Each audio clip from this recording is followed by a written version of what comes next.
Van de begin af is het boodschap duidelijk. De N357 tussen Stiens en Haarlem moet veiliger. Troch de jaren heen gebeurden er een soort ongelukken en daarom had het landbouwverkeer hier een eigen strook kregen. De fietsers hebben nou een apart fietspaad en de auto's kunnen over de dik. Het lijkt de ideale oplossing, maar nevens boeren en landbouwbedrijven uit de omjouwing is er vooral over de aanmetings net goed naitocht. Die nieuwe dik die is te smal. Ons bezwaar is gewoon dat wij elkaar net passeren kunnen. Wij moeten op bepaalde plekken met wij elkaar van elkaar. Wij moeten heel oer het fietspad, dus dat is voor de fietsen volle onveiliger. En dat neemt gewoon echt te volle tijd. En als we nog bij de Bregen komen, even verderop, daar komen wij weer bij de fietsers.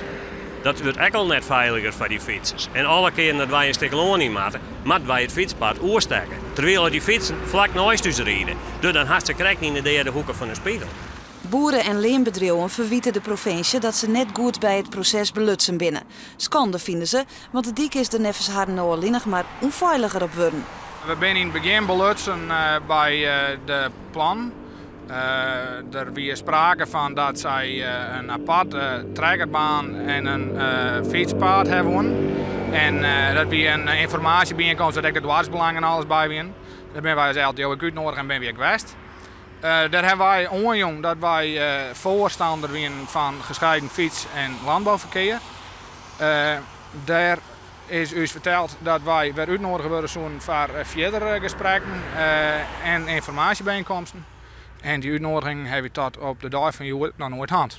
Duidelijk net tevreden. Maar onze organisaties die ben er een heel prot achterom geweest. De LTO had zijn best wel dingen. Wat moet je dan nog meer doen? Deputaire Poepjes vindt het spietig dat er in de communicatie flaters makken binnen. Ze neemt de kritiek van de boeren serieus en zal bekijken of de situatie nog ongepast worden moet. Takomane moet die kleer wezen.